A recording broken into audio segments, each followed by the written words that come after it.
আর শুরুতেই একটা কথা বলে রাখা দরকার।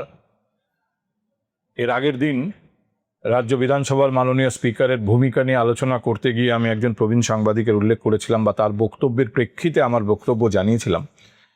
বিভিন্ন মাধ্যমে বা বিভিন্ন সূত্রে যে প্রতিক্রিয়াগুলো আমার কাছে এসেছে তার ফলে আমার মনে হলো এই বিষয়টি একটু স্পষ্ট করে দেওয়া দরকার। দেখুন, সাংবাদিক হিসেবে আমি সবার কথাকে সমান গুরুত্ব দিই। প্রবীণ নবীন যে কোনো বিষয়ে কথা বলুক আমি অত্যন্ত গুরুত্ব দিয়ে শুনি এবং তারপর আমি আমার সিদ্ধান্ত নিই তার থেকে কতটুকু গ্রহণযোগ্য কতটা অগ্রহণযোগ্য। একটা কথা খুব স্পষ্টভাবে বলতে চাই যে আমি যাই বলে থাকি কাউকে কোনোভাবে অবজ্ঞা করা, অসম্মানিত করা এরকম কোনো উদ্দেশ্য আমার ছিল না। আমি শুধু আমার বক্তব্যটা তার প্রেক্ষিতে আপনাদের জানাতে চেয়েছিলাম এবং যদি কোথাও কোনোভাবে এরকম কিছু প্রতিফলিত হয়ে থাকে তাহলে তার জন্য আমি আপনাদের কাছে মার্জনা চাইছি। আমার কোনো রকম উদ্দেশ্য ছিল না কারো সম্পর্কে আমার কোনো ব্যক্তিগত অভিমত ব্যক্ত করার, এবং সাধারণভাবে আমি সেটা করি না, কোনো মাধ্যমেই করি না, কখনোই করি না। এনিওয়ে, আজকে যে বিষয়টা নিয়ে প্রথমেই বলতে চাই তা হলো একের পর এক গ্রেপ্তারি। দেখতে দেখতে গ্রেপ্তারির বিষয়টাও আমাদের কাছে অত্যন্ত সাধারণ একটা বিষয় হয়ে যাচ্ছে। তৃণমূল কংগ্রেসের দলের পদাধিকারী, কাউন্সিলর, বিধায়ক, নানা স্তরের নেতা কর্মী একের পর এক গ্রেপ্তার হয়ে যাচ্ছেন। সুজিত বসুকে দিয়ে সিলসিলাটা শুরু হয়েছিল, আর কয়েক ঘন্টা আগে মাঝরাতে স্বরূপ বিশ্বাসের গ্রেপ্তার হয়ে যাওয়া। এখন প্রত্যেকের বিরুদ্ধে অভিযোগ, কখনো কগনিজেবল অভিযোগ জমা পড়ছে, গ্রেপ্তারিযোগ্য, এবং পুলিশ ব্যবস্থা নিচ্ছে।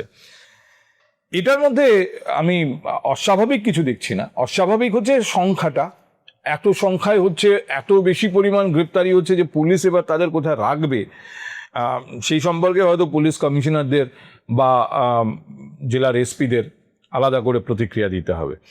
কিন্তু এই গ্রেপ্তারিগুলোর পরিণতি কি? এই যে এত গ্রেপ্তারি হচ্ছে, মানুষের ভেতরে একটা পজিটিভ প্রতিক্রিয়াও দেখছি। এতদিন এইসব করেছে, অন্যায় করেছে, অপরাধ করেছে, নোংরামো করেছে, আজকে বুঝবে ঠেলা। এই যে ঠেলাটা বুঝবে, এই ঠেলাটা ঠিক কিরকম, এর ব্যাপ্তি কতটা?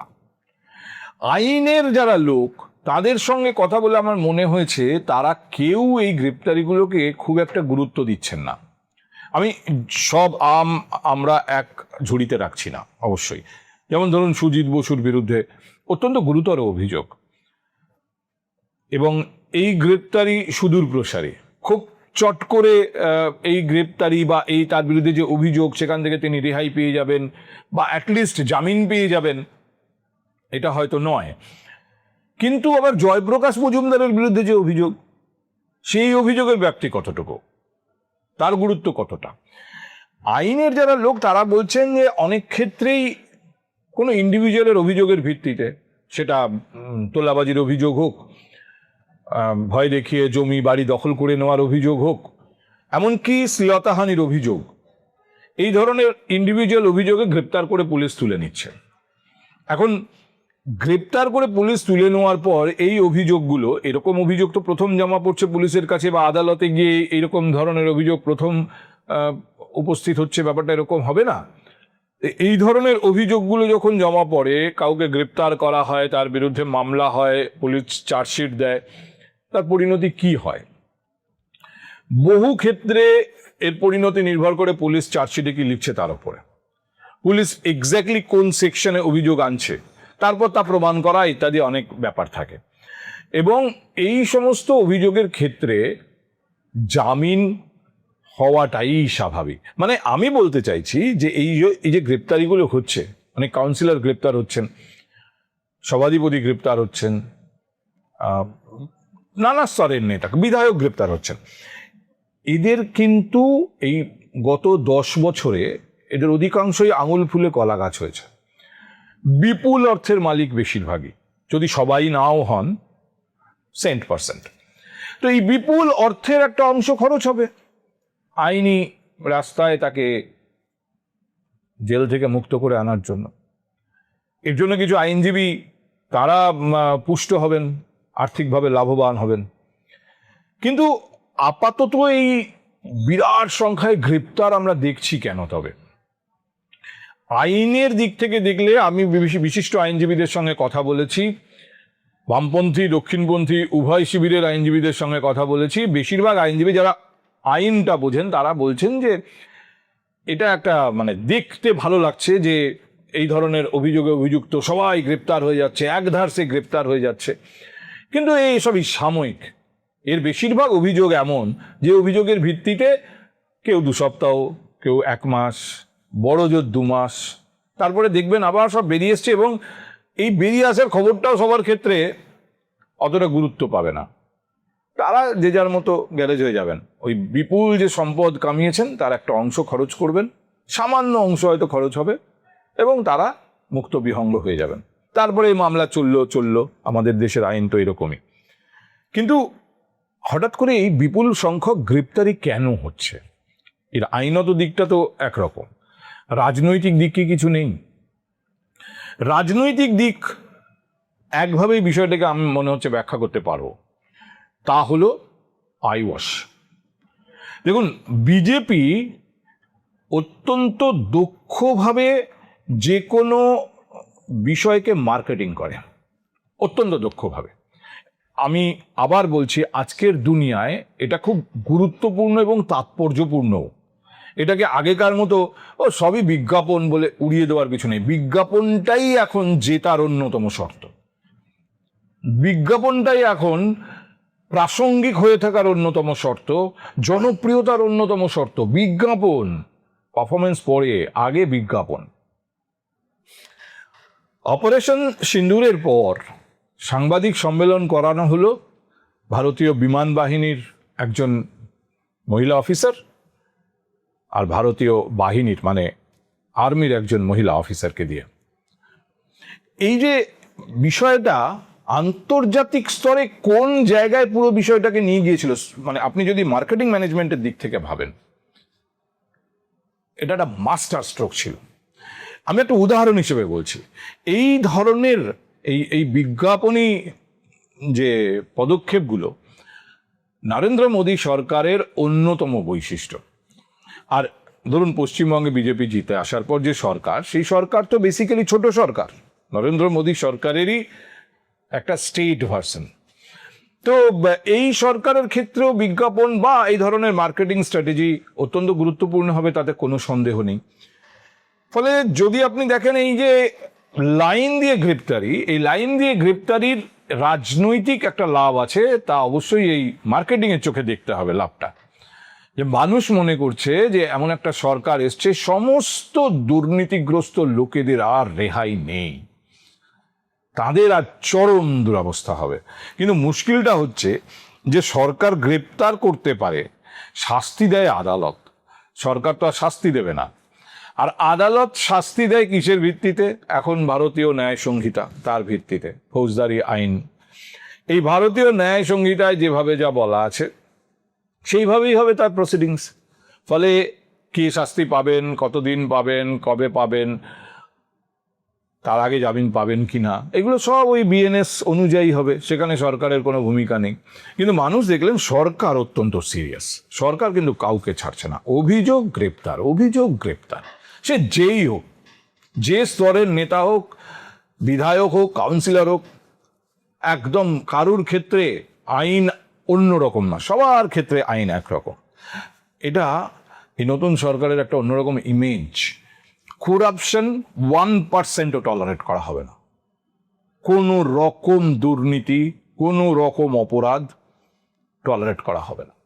আচ্ছা, এই যখন সরকারের অ্যাটিচিউড, অন্তত পুলিশকে আমরা দেখছি যে যার বিরুদ্ধে অভিযোগ তাকেই তুলে গ্যারেজ, এই অপশন, এইরকম একটা এনভায়রনমেন্টে এমনকি কোমরে দড়ি পরিয়ে নিয়ে যাওয়া হচ্ছে। আপনারা ভাবুন, কোমরে দড়ি পরিয়ে হাঁটিয়ে নিয়ে যাওয়া হচ্ছে, যেটা নিয়ে আবার মামলা হয়েছে, মানবাধিকারের প্রশ্ন চলে এসেছে, এবং আদালত ইতিমধ্যেই জানতে চেয়েছে সরকারের কাছে যেটা কেন করা হচ্ছে। তো এইরকম একটা এনভায়রনমেন্টে অভিষেক বন্দ্যোপাধ্যায়ের বিরুদ্ধে এত গুরুতর অভিযোগ থাকা সত্ত্বেও অভিষেক বন্দ্যোপাধ্যায়কে ডাকা হচ্ছে সিআইডি এবং বারবার সময় দেওয়া হচ্ছে। অভিষেক সময় চাইছেন, সিআইডি আবার নোটিশ পাঠাচ্ছে। দেখুন, জয়প্রকাশ মজুমদারের বিরুদ্ধে কি অভিযোগ, স্বরূপ বিশ্বাসের বিরুদ্ধে কি অভিযোগ, এ নিয়ে আধ ঘন্টা আলোচনা হতে পারে। কিন্তু অভিষেক বন্দ্যোপাধ্যায়ের বিরুদ্ধে যে অভিযোগ, সেই অভিযোগের গুরুত্ব এক কথায় বলা যায় জয়প্রকাশ মজুমদার বা স্বরূপ বিশ্বাসের বিরুদ্ধে যে অভিযোগ তার থেকে অনেক অনেক বেশি, অনেক বেশি। আমি শুধুমাত্র সই জালের অভিযোগের কথা বলছি, কিন্তু গুলিয়ে ফেলবেন না, একাধিক অভিযোগকে এক জায়গায় করে নিয়ে আসবেন না, আরো হাজারো অভিযোগ থাকতে পারে। কিন্তু যে মূল অভিযোগ এই মুহূর্তে অভিষেক বন্দ্যোপাধ্যায়ের আগাম জামিনের আবেদন, অন্তত ইমিডিয়েটলি শুনতে হবে এই আবেদনটা কলকাতা হাইকোর্ট খারিজ করে দিয়েছে। যে এক্ষুনি শুনবো না, ও লাইনে পড়বে, যখন আসবে তখন শুনবো, তারপর সিদ্ধান্ত নেব। ফলে অভিষেক বন্দ্যোপাধ্যায়ের বিরুদ্ধে যে অভিযোগটা সিআইডির হাতে আছে, সিআইডি যেটা তদন্ত করছে, সেই অভিযোগটাকে যদি আপনি গুরুত্বের দিক থেকে দেখেন, তা কিন্তু অনেক অনেক বেশি স্বরূপ বিশ্বাস বা জয়প্রকাশ মজুমদারের থেকে। এখানে এই অভিযোগটা যদি আদালতে প্রমাণিত হয়, কাদের ওপর নির্ভর করছে আদালতে প্রমাণিত হওয়া? তাঁর দলেরই বিধায়কদের ওপর।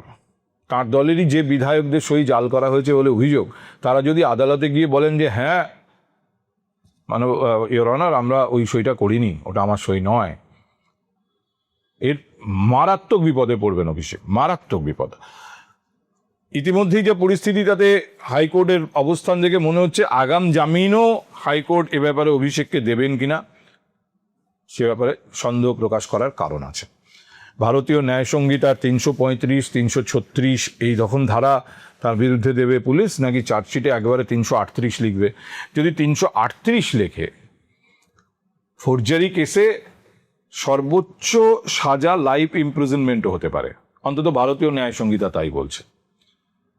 এখনো পর্যন্ত যা পরিস্থিতি, যদি এই অভিযোগ তার দলের যে বিধায়কদের অভিযোগের ভিত্তিতে বিধানসভার সচিবালয় সিআইডিকে ব্যাপারটা জানিয়েছে, আদালত পর্যন্ত গড়ালে তার দলের বিধায়করা যদি নরম মনোভাব পোষণ না করেন বা কোনো অনুরোধের প্রেক্ষিতে শেষ পর্যন্ত বিধানসভার সচিবালয় তাদের এই কমপ্লেন উইথড্র করে না নেন, এবং আদালতে বিষয়টা যদি এইভাবেই যায় যে চিঠিটা নিয়ে বিতর্ক, যে রেজলিউশন নিয়ে বিতর্ক, সেই রেজলিউশনে সই জাল ছিল, ভয়ঙ্কর বিপদে পড়বেন অভিষেক। শুধু এই একটা মামলাতেই অন্তত বিএনএস যা বলছে, আমি আইনজীবীদের সঙ্গে কথা বলে যতটুকু বুঝেছি, স্বাক্ষর জাল করা হয়েছে কাদের?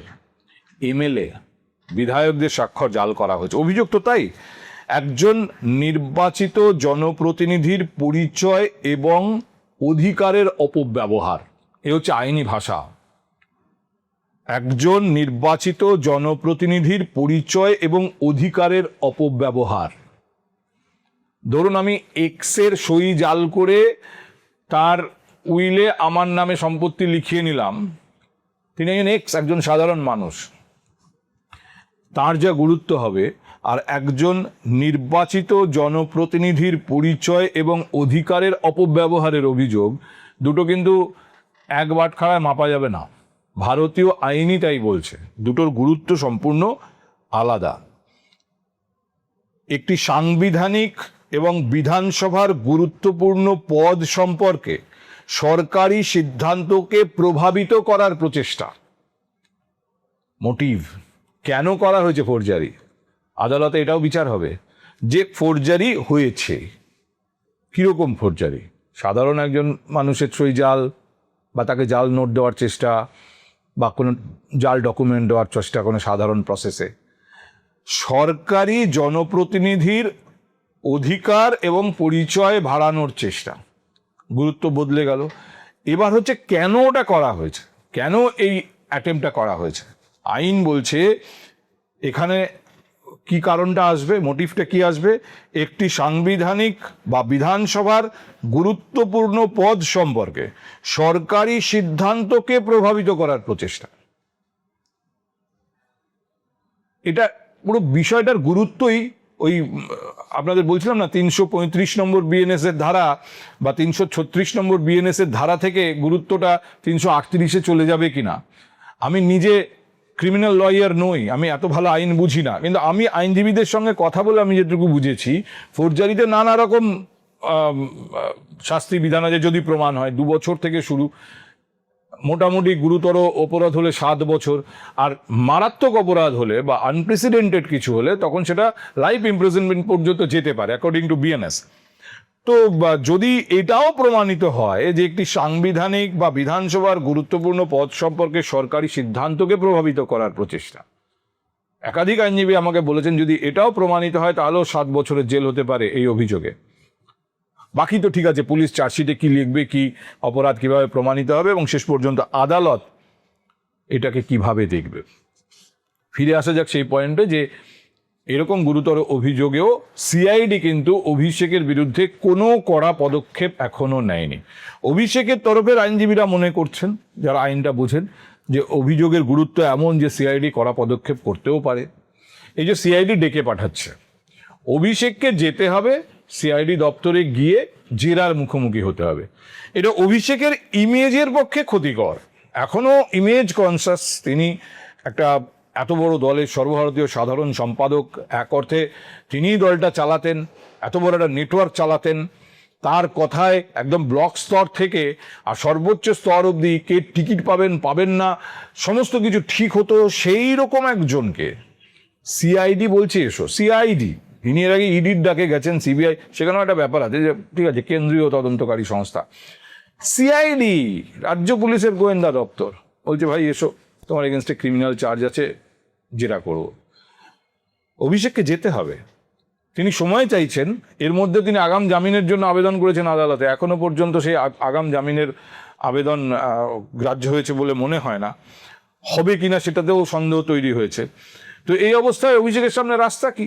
সিআইডির ডাকে গিয়ে ভবানী ভবনে হাজিরা দেওয়া, তাদের জেরার মুখোমুখি হওয়া। আর যদি তা না হয়, সিআইডির হাতে কিন্তু অভিযোগের যা গুরুত্ব, সিআইডির হাতে শেষ পর্যন্ত কিন্তু অভিষেককে কাস্টাডিতে নেওয়ার সুযোগ আছে, অ্যারেস্ট করার সুযোগ আছে।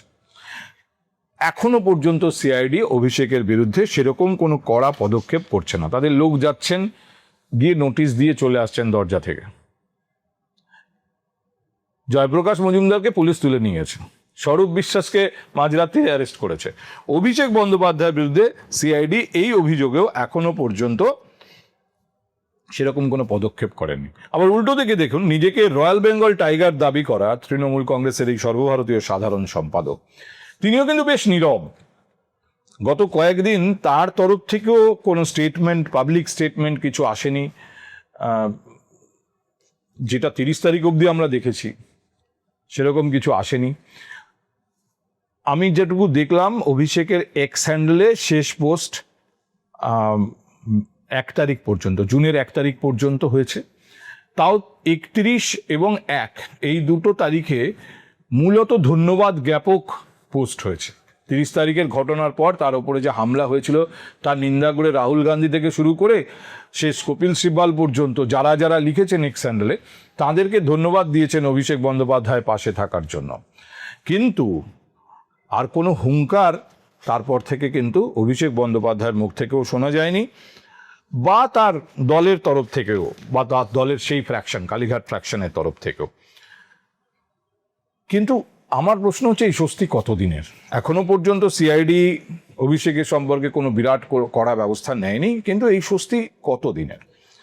আচ্ছা, মমতা বন্দ্যোপাধ্যায়ের যে মন্তব্য, যার বিরুদ্ধে শিলিগুড়ির সাইবার ক্রাইম পুলিশ স্টেশন থেকে শুরু করে লাস্ট আমি শুনলাম লালবাজারেও অভিযোগ জমা পড়েছে হিন্দু মহাসভার তরফ থেকে, মমতা বন্দ্যোপাধ্যায় যে মন্তব্য করেছিলেন ধর্ণা মঞ্চে এসে, বাংলাদেশের একটি খুন, তার প্রেক্ষিতে হোম মিনিস্টারের তার কাছে ফোন, সেখানে তিনি কি বলেছেন, এবং একই সঙ্গে তিনি দাবি করেছেন কে ছিল এর পেছনে সব আমি জানি, তার কাছেই নাকি সত্য ভাণ্ডার, তথ্য ভাণ্ডার আছে।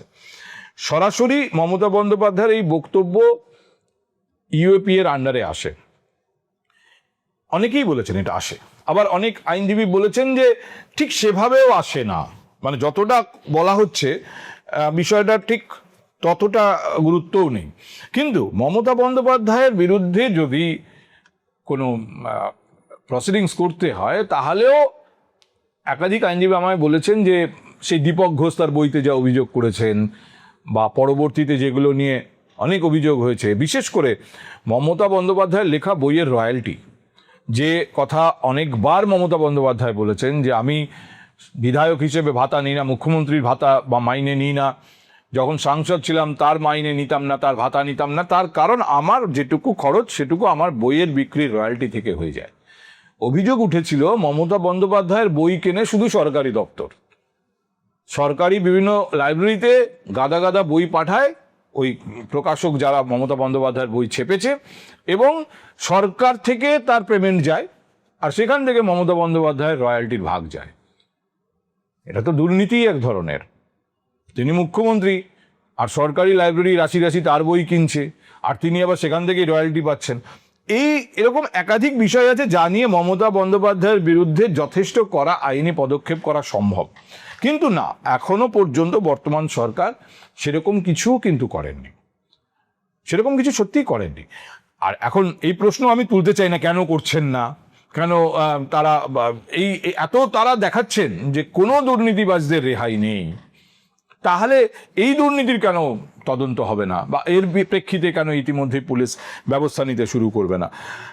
আমি বলছি না, অনেকে বলছেন, কিন্তু আমি এটাকে গুরুত্ব দিচ্ছি না। সরকার মনে করেছে যখন যেটা দরকার তখন সেটা করবেন, যার যেরকম ট্রিটমেন্ট দরকার সরকার হয়তো তার ক্ষেত্রে সেরকম ট্রিটমেন্ট করবেন, আর যদি না করেন তখন বলার সময় আসবে যে এটা করা হলো না, করার সুযোগ ছিল। অর্থাৎ সরকার সিলেক্টিভ, সবার ক্ষেত্রে এক আইন বা সবার ক্ষেত্রে একই ধরনের নজর, এটা তখন বলা যাবে না। প্রয়োজন হলে সময় আসলে নিশ্চয়ই বলবো। কিন্তু আমার এখন যেটা মনে হচ্ছে যে বিজেপি বলুন, রাজ্য বিজেপি বলুন, রাজ্যের নতুন সরকারই বলুন, পিসি ভাইপোকে আইসোলেশনে নিয়ে যাওয়ার চেষ্টা করছেন, একদম আইসোলেশনে। দিল্লিতে আগামী 8 তারিখ ইন্ডিয়া জোটের বৈঠক আছে, সেখানে মমতা বন্দ্যোপাধ্যায়, অভিষেক বন্দ্যোপাধ্যায় উভয়েরই নাকি উপস্থিত থাকার কথা। এখন ইন্ডিয়া জোটে তৃণমূল কংগ্রেসের এই মুহূর্তে কতটা ওজন, কতটা দর, সেটা নিয়ে যথেষ্ট সন্দেহ তৈরি হয়েছে এই বিধানসভায় যে ফ্র্যাকশনটা তৈরি হয়ে গেছে তারপর। এটাতে আরো জল্পনা জুড়ছে যে সংসদীয় দলটাও তৃণমূল কংগ্রেসের আর আগের মতো থাকবে না। ইতিমধ্যেই কাকলি তার অবস্থান স্পষ্ট করে দিয়েছেন, সুখেন্দু শেখর তার অবস্থান স্পষ্ট করে দিয়েছেন, একাধিক তৃণমূল কংগ্রেসের লোকসভার সাংসদ এবং রাজ্যসভার সাংসদ তারা কিন্তু সরাসরি মমতা বন্দ্যোপাধ্যায়ের যে ইনস্ট্রাকশন, সেই ইনস্ট্রাকশন মানার ব্যাপারে অস্বীকৃতি জানিয়েছেন বলে খবর। আমি আপনাদের আগেই বলেছিলাম যে 12 জন সাংসদ পা বাড়িয়ে আছেন, ওটাকে 18 বা 21-এ নিয়ে যাওয়ার চেষ্টা হচ্ছে। আগামী 8 তারিখ যখন ইন্ডিয়া জোটের বৈঠকে মমতা বন্দ্যোপাধ্যায় দিল্লিতে থাকার কথা, সেই সময়ই তৃণমূল কংগ্রেসের সংসদীয় দলের একটা বড় অংশ, সেটা 18 না 21 সেটা এক্ষুনি নিশ্চিত করে বোঝা যাচ্ছে না, কিন্তু একটা বড় অংশ তারা আলাদাভাবে বৈঠক করে লোকসভার স্পিকারের কাছে চিঠি পাঠাতে পারে, এরকম শোনা যাচ্ছে সেই দিনই, যে আমাদেরকে স্বীকৃতি দেওয়া হোক। ওই 18 বা 21-এ পৌঁছানোটা এই জন্য জরুরি, না হলে দলবিরোধী আইনে তাদের পদত্যাগ করতে হতে পারে, তাদের সাংসদ হিসেবে অ্যাকসেপ্টেন্স থাকবে না। কিন্তু 21-এ পৌঁছতে পারলে হয়তো তাদের সেই আইনি জটিলতার মধ্যে যেতে হবে না। আর এই সম্ভাবনা যত সময় যাচ্ছে তত স্পষ্ট হচ্ছে। ইনফ্যাক্ট এটা 18, 21, কখনো কখনো 24-ও শুনছি, মানে যত সময় যাচ্ছে এটাও বাড়ছে। বাংলায় একটা কথা আছে, হাতি কাদায় পড়লে ব্যাঙেও লাথি মারে। আমি দেখলাম মুর্শিদাবাদের হুমায়ুন কবির, যাকে তৃণমূল কংগ্রেস দল থেকে বের করে দিয়েছিল, তিনি আলাদা দল তৈরি করে এই নির্বাচনে প্রতিদ্বন্দ্বিতা করলেন। নিজে যে দুটো আসনে দাঁড়িয়েছিলেন সেই দুটো থেকেই জিতে এসছেন। সেই হুমায়ুন কবির বলেছিলেন যে একটা আসনে আমি থাকবো, একটা আসনে পদত্যাগ করবো, অলরেডি করে দিয়েছেন। সেখান থেকে আমার ছেলেকে দাঁড় করাবো, জিতিয়ে আনবো। সেই হুমায়ুন কবির মমতা বন্দ্যোপাধ্যায়কে অফার দিয়েছেন যে উনি যদি মনে করেন আমি ওনাকে ওই আসনটা দিচ্ছি, আমার ক্ষমতা আছে, আমি যাকে বলবো তাকেই ওখান থেকে জিতিয়ে আনবো। মমতা বন্দ্যোপাধ্যায় যদি বিধায়ক হতে চান, বিরোধী দলের নেতা হতে চান, কারণ যারা বিক্ষুব্ধ বিধায়ক তারাও কিন্তু মমতা বন্দ্যোপাধ্যায়কে নেতা মানছেন, যদিও একটা পরে বিতর্ক দেখছিলাম যে অনেকে নাকি বলছেন তাকে ওই নীতি নির্ধারক বা অ্যাডভাইজার এই ধরনের জায়গায় রাখার। কিন্তু আমি হুমায়ুন কবিরের প্রসঙ্গে ফিরে আসি। হুমায়ুন কবির বলছেন মমতা বন্দ্যোপাধ্যায় যদি বিধানসভায় আসতে চান বিরোধী নেতা হিসেবে, আমি ওনাকে জিতিয়ে আনছি, ওনার দল লাগবে না, আমি যথেষ্ট, যে আসনটা আমি পদত্যাগ করেছি ওখানে এসে উনি দাঁড়ান, আমি ওনাকে জিতিয়ে নিয়ে চলে আসবো। হুমায়ুন কবিরের আরেকজনও ছিলেন যিনি প্রাক্তন আইপিএস, তিনি যে পোস্ট করেছেন শুক্রবার দিন সোশ্যাল মিডিয়ায়, সেখানে যে ভাষায় লিখেছেন, তিনি বিধায়ক ছিলেন এই দলের, একসময় মন্ত্রীও ছিলেন। তিনি পোস্ট করছেন, সীমাহীন দুর্নীতি, চাটুকার পরিবেষ্টিত দুর্বল প্রশাসন, চূড়ান্ত অনিয়ম, সব জানতা আমি, আর বোধহীন আবোল তাবোল কাজ করে দিদি আউট। সংখ্যালঘু শিবির থেকে যে ধরনের বক্তব্য, আমি বলবো যে ধরনের আঘাত মমতা বন্দ্যোপাধ্যায়ের দিকে ধেয়ে আসছে, এই মমতা বন্দ্যোপাধ্যায় যাদের দুধেল গাই বলেছিলেন, তারা এখন যে ধরনের মন্তব্য করছেন, আমার ধারণা অন্যরা যাই করছেন তার থেকে অনেক বেশি আঘাত মমতা বন্দ্যোপাধ্যায়ের জন্য এই সংখ্যালঘু শিবিরের এই সমস্ত মন্তব্য।